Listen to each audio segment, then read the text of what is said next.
বেকার যুবক যারা আছেন তারা যারা এই এলাকায় আমার টঙ্গিবাড়ি উপজেলায় যারা লেখাপড়া করেছেন তাদেরকে সরকারি চাকরি দেওয়া, যে কোনো প্রতিষ্ঠানে চাকরি দেওয়া এবং তাদেরকে ভালো রাখার জন্য যত ধরনের কাজ আছে। আমি আশা করি এই এলাকার মাদক অতটা নাই, ইনশাল্লাহ মাদক অনেকটাই জিরো টলারেন্সে আছে এবং যাতে মাদক সেবন না করেন এবং মাদকের দিকে যাতে আমাদের ছেলেরা যুব সমাজ যাতে ঝুঁকে না পড়ে সেই কাজ আমি করবো ইনশাআল্লাহ। ২১শে মে আমি আশা করি টঙ্গিবাড়ি ভোটাররা স্বতঃস্ফূর্তভাবে আমাকে ভোট দিবে। এই এলাকার দুঃখী মানুষের সাথে ছিলাম, এই এলাকার উন্নয়ন কাজ করেছি।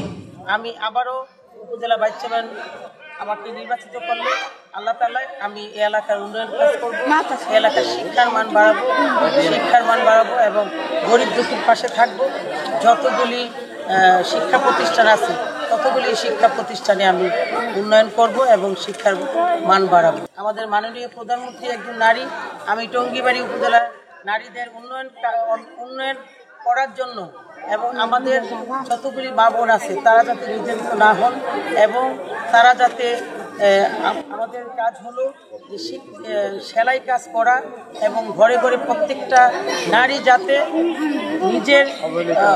নিজের উদ্যোগে অনেক কাজ করতে পারে।